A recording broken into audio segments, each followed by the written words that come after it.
I felt a rush of excitement over my latest promotion and couldn't wait to share the news on my 5th wedding anniversary with my husband David and my mother-in-law, Mrs. Morrison.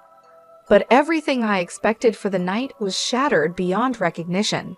Instead of a celebration, I was faced with an anger so intense it left me breathless.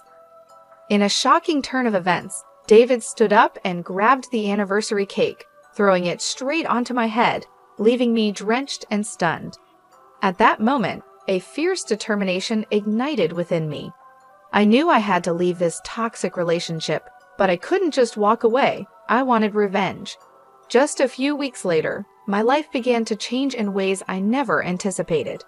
What followed would leave everyone speechless. My name is Amanda, and I'm a financial analyst living in Boston. It's amazing how life can turn in the blink of an eye. I used to think everything was going according to plan and that my life was perfect. But on the night of my 5th wedding anniversary, everything shifted. I recall that evening vividly, the sun setting and casting a golden glow over the city, while I buzzed with excitement. I had just received a major promotion, something I had worked tirelessly for over several years. I prepared to share this milestone with David and Mrs. Morrison during our anniversary dinner, hoping for laughter, smiles, and perhaps even a toast to mark my success. The restaurant was chic, the lighting soft, and there was a gentle clinking of glasses around us. Seated at our table, I took a moment to appreciate the beautiful surroundings and the company. David had always been my greatest supporter, or so I believed. He smiled at me, his eyes lit with anticipation as I gathered the courage to announce my news. "David, Mrs. Morrison," I said, heart pounding.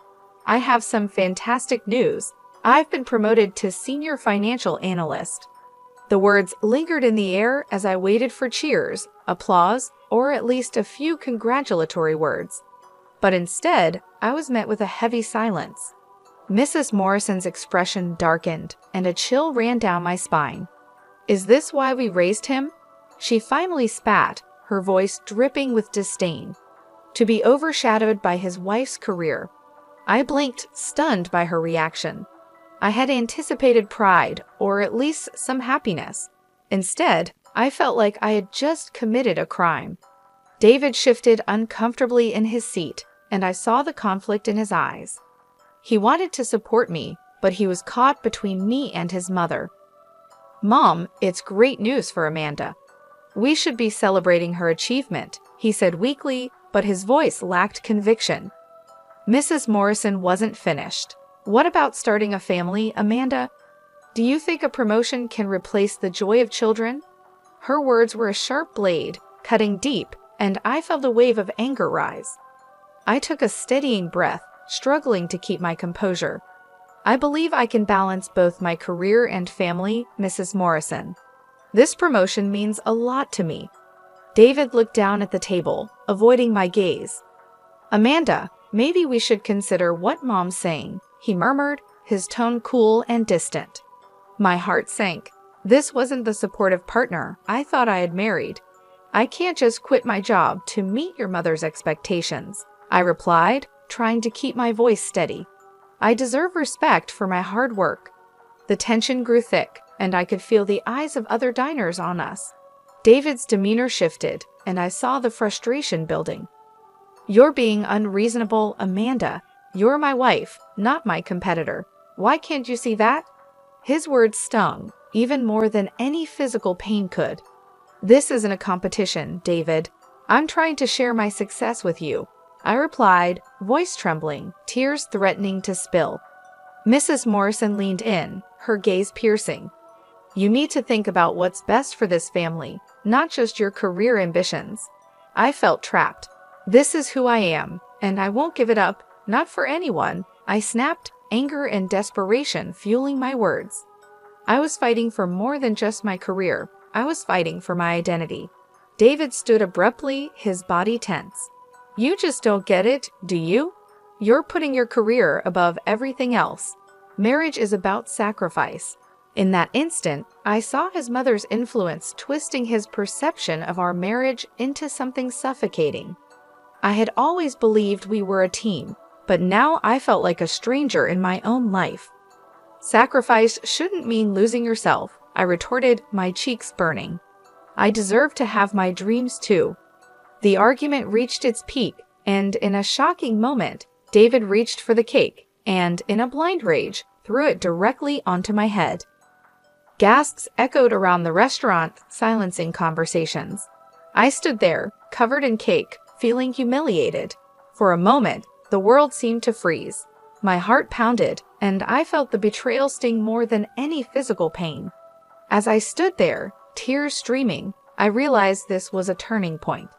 The trust I once had in David crumbled. I pushed the cake off my face, heart racing, a surge of resolve rising within. I couldn't let this define me. I would reclaim my life. The evening had begun with excitement, but ended in chaos. As I left the restaurant, a whirlwind of emotions coursed through me, anger, fear, and a glimmer of hope. It was time for a change, and I was ready to face whatever lay ahead. As I stumbled out into the night, the cool air grounded me in reality. Humiliation washed over me, not just because of David's actions, but because of how the entire evening unfolded. What should have been a celebration had turned into a nightmare. As I drove home, I replayed the events repeatedly in my mind. How had it come to this? The man I loved had thrown a cake at me, and his mother's influence had turned him against me. I thought about the life we had built together and the dreams I had once cherished. Now, I felt like a ship adrift at sea. When I finally reached home, the silence was deafening. I dropped my keys on the counter and sat down, still in shock. The walls seemed to close in, and I could hear my own heartbeat echoing in my ears.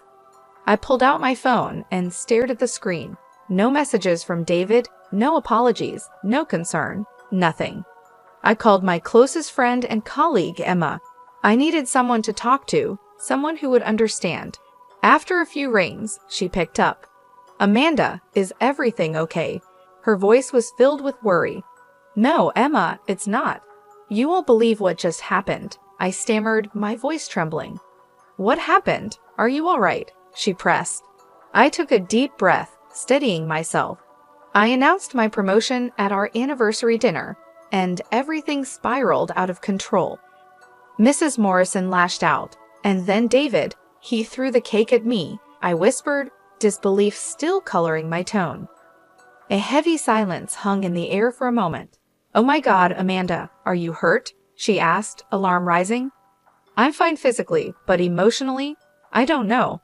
I feel like everything I believed about our marriage has crumbled," I admitted, my voice breaking. "Listen, you need to get out of that situation. You don't deserve to be treated like this," Emma said firmly, her words a lifeline pulling me back from the edge of despair. "I know, but it's complicated. We've been together for years, and I thought we were happy," I replied, voice cracking under the weight of emotion. "Sometimes the people we love can change, especially under pressure. You need to think about what's best for you now," she urged gently. As I listened, a wave of realization washed over me. I had sacrificed so much for this relationship, and now I was left feeling lost and alone. "I think I need to speak to a divorce attorney," I whispered finally, the words tasting foreign yet strangely liberating.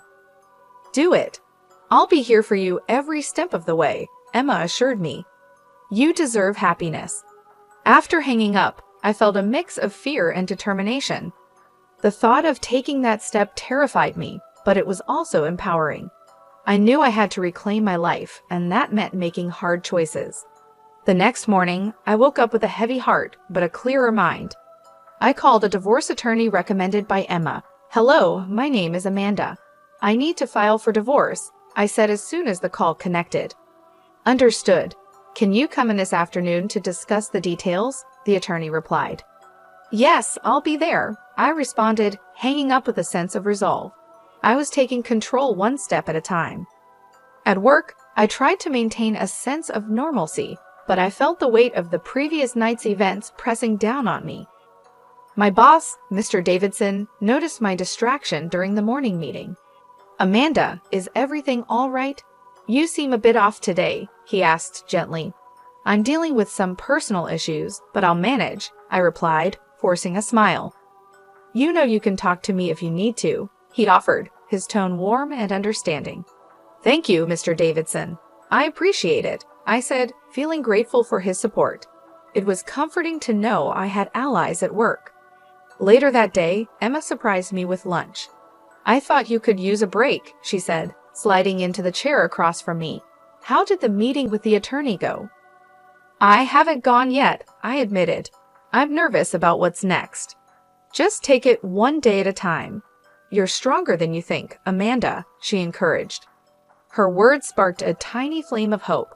As the afternoon wore on, I lost myself in my work, trying to escape the emotional turmoil churning inside.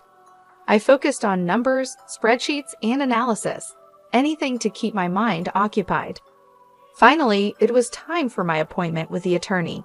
I took a deep breath before stepping into the office, my heart pounding. The attorney, a poised middle-aged woman named Susan, greeted me with a warm smile. "Let's get started," Susan said, her tone professional yet empathetic. "Tell me what's been going on." I poured out my story, detailing the emotional and mental struggles I had faced.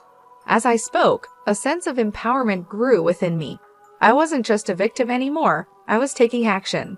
"Amanda, it sounds like you've made the right choice for yourself. You deserve to be in a healthy, supportive environment," Susan said, her words resonating deeply.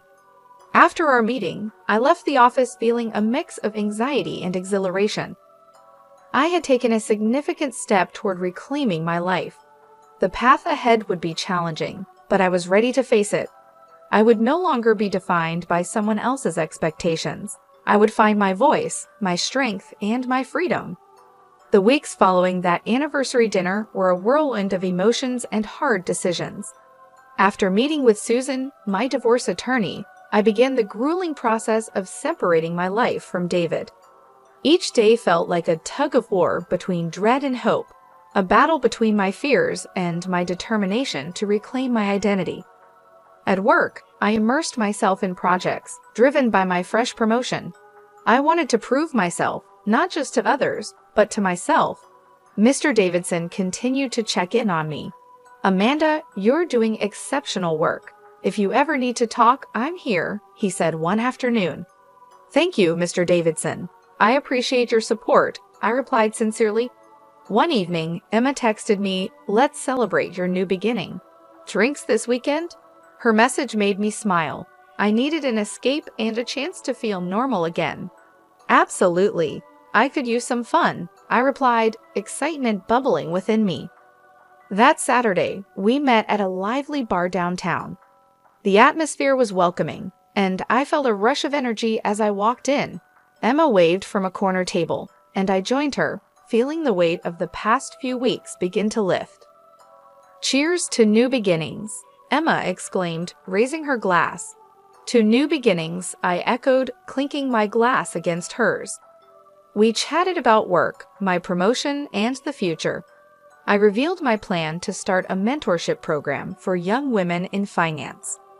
"I want to help them navigate the challenges I've faced," I shared. "That's a brilliant idea. You'd be an amazing mentor," Emma encouraged.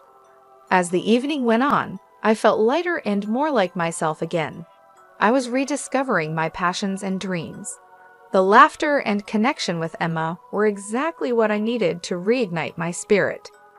The following week, I met with Rachel, an industry contact who had invited me to speak at a conference. "I'm so glad you decided to join us, Amanda. Your story can inspire so many," she said as we settled into a cozy cafe. "I hope so. I want to empower others to find their voices," I replied, feeling a surge of determination. As the conference date approached, I meticulously prepared my speech, weaving in the lessons I had learned. The night before, I practiced in front of the mirror, a blend of nerves and excitement swirling within me. On the day of the conference, as I stood backstage waiting for my turn, I took a deep breath, reminding myself of how far I had come. When the host introduced me, I stepped onto the stage, greeted by a round of applause from the packed auditorium. "Thank you for having me," I began, scanning the sea of faces. "I stand here today, not as a victim, but as someone who chose to reclaim her life and use her experience to empower others. My journey wasn't easy, but it taught me that our voices matter. We deserve to be heard, to be seen, and to chase our dreams unapologetically. I shared my story, the highs and lows, the pain and the victories. As I spoke, I felt a sense of purpose infuse every word. By the time I finished, the audience was on their feet, the applause echoing through the hall. Women approached me afterward, sharing their stories and thanking me for my honesty. I realized then that my pain had transformed into a source of strength, not just for myself, but for others as well. In the days following the event, I received messages from women across the country who had been moved by my speech. They wanted to join my mentorship program, to learn how to navigate the professional world with confidence and resilience. My small initiative had blossomed into something much larger than I had ever anticipated. Even though I was thriving, David's shadow still loomed occasionally. I'd see his name pop up in emails or hear through mutual friends that he was struggling to move on. But I remained steadfast. I had made my choice, and I wasn't going to look back. One evening, as I sat in my cozy apartment, reflecting on everything that had happened, I felt a sense of peace wash over me. I was no longer defined by the hurt David had caused. I had built something meaningful, not just for myself, but for others too. My life was full of purpose, and I had found my voice again. A few months later, my program received a nomination for a prestigious award recognizing contributions to gender equality in the workplace. I was stunned and humbled. When the night of the award ceremony arrived, I found myself surrounded by supportive colleagues and friends, including Emma, who had been my rock through everything. The host called my name, and I made my way to the stage, the applause filling my ears. "I'm honored to receive this award," I said, gripping the microphone. "But this isn't just my achievement. It's the achievement of every woman who has ever been told that her dreams were less important, that her voice didn't matter. We all deserve to be heard, and we all deserve to succeed." Tears pricked my eyes as I spoke. This moment was more than I could have ever imagined. I was no longer just Amanda, the woman who had struggled to find her place. I was Amanda, a mentor, an advocate, and a beacon of hope for others. As I stepped off the stage, Emma enveloped me in a tight hug. "You did it," she whispered, her voice thick with emotion. "We did it," I corrected, smiling through the happy tears. "I couldn't have gotten here without you." In the months that followed, my life continued to evolve. The mentorship program expanded, reaching even more young women eager to learn and grow. I traveled to different cities, sharing my story and connecting with others who had faced similar struggles. One day, after wrapping up a workshop in New York, I received an unexpected call. It was from a major publishing company interested in turning my story into a book. They believed my journey could inspire countless others, and they wanted to share it with a broader audience. I was speechless. Writing a book had never crossed my mind, but the opportunity felt like the culmination of everything I had been working toward. I agreed, and soon, I found myself poring over my experiences, each chapter a testament to resilience and growth. When the book was published, it received an overwhelming response. Readers from all over the world reached out, sharing how my story had given them hope and courage. I knew then that I had truly turned a painful chapter of my life into something positive. The book's success opened new doors. I was invited to speak on television, attend major events, and consult with companies on how to create more inclusive work environments. My life, once so broken and uncertain, had transformed into a journey of purpose and empowerment.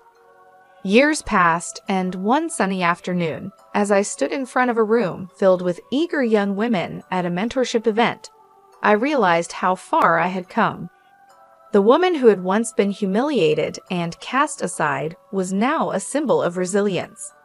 I had reclaimed my life, found my voice, and in the process, had become a guiding light for others. Looking out at the sea of faces, I felt a swell of pride and gratitude. Remember, I told them, my voice steady and strong. Your story is yours to write. Don't let anyone take that away from you. Chase your dreams, speak your truth, and never settle for anything less than what you deserve. The room erupted in applause, and as I looked around, I knew that this was just the beginning. My story wasn't just about overcoming a toxic relationship. It was about rediscovering who I was and using that strength to build something beautiful. Standing there, I felt a deep sense of peace. The future was wide open, and I was ready to embrace every challenge and triumph that lay ahead.